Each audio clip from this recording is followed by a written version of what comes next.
প্রিয় বাংলাদেশ আজ কারামুক্ত। পুরো বাংলাদেশটাকেই বিগত 15 বছর ধরে বন্দি করে ফেলা হয়েছিল। আয়নাঘর মুক্ত আজ আমাদের প্রিয় বাংলাদেশ। বিরোধী মতের মানুষকে আয়নাঘরে আটকে রাখা হতো, আজ উন্মুক্ত হয়েছে গণতন্ত্রের দ্বার। আজ মুক্ত, স্বাধীন প্রিয় বাংলাদেশ। প্রিয় বাংলাদেশের সাহসী ছাত্র জনতাকে বিরচিত অভিনন্দন। প্রিয় দেশবাসী, আপনাদের ঐক্যবদ্ধ আন্দোলনে গণহত্যাকারী হাসিনা দেশ ছেড়ে পালিয়েছে। প্রমাণ হয়েছে আবারও মুক্তিযুদ্ধের বাংলাদেশ কখনো পরাজয় মানে না, মানতে পারে না এবং মানবে না।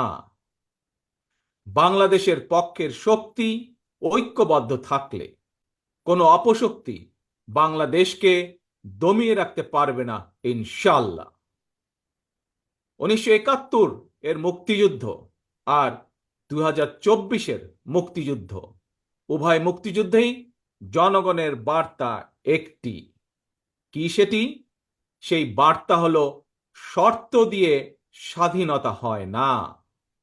স্বাধীনতা প্রিয় জনগণ, স্বাধীনতা অর্জন কিংবা স্বাধীনতা রক্ষায় কোনো শর্ত মানে না, মানতে রাজি না।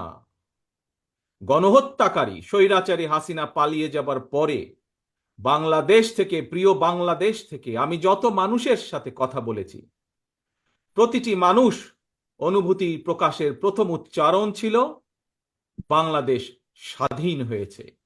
স্বাধীন বাংলাদেশ থেকে বলছি।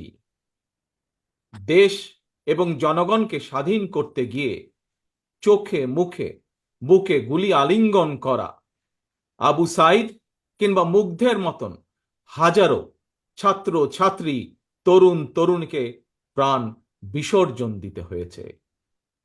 আহত হয়েছেন অসংখ্য, অগণিত মানুষ। এর ভিতরে ছাত্র ছাত্রী রয়েছেন, এর ভিতরে রয়েছেন সাধারণ মানুষ, গৃহিণী, এর ভিতরে রয়েছেন রাজনৈতিক নেতা কর্মী বৃন্দ। গণতন্ত্রের বিজয়ের ইতিহাসের এই মানুষগুলোর স্মরণীয় হয়ে থাকবেন। ছাত্র জনতার এই বিপ্লবে দেশের সকল শ্রেণী পেশার মানুষ সেদিন রাজপথে নেমে এসেছিলেন। গণতন্ত্রের পক্ষের রাজনৈতিক দলের নেতাকর্মীদের পাশাপাশি একজন মা যেমন তার সন্তানকে কোলে নিয়ে সেদিন রাজপথে সামিল হয়েছিলেন, একইভাবে শিক্ষক, সাংবাদিক, বুদ্ধিজীবী, সাংস্কৃতিক কর্মী, শ্রমিক সহ সকল শ্রেণী পেশার মানুষ সেদিন রাজপথে নেমে এসেছিলেন। 52, 71 কিংবা 90-এর মতন দেশের ছাত্র সমাজ বিজয়ের নতুন আরেকটি অমর ইতিহাস রচনা করেছেন।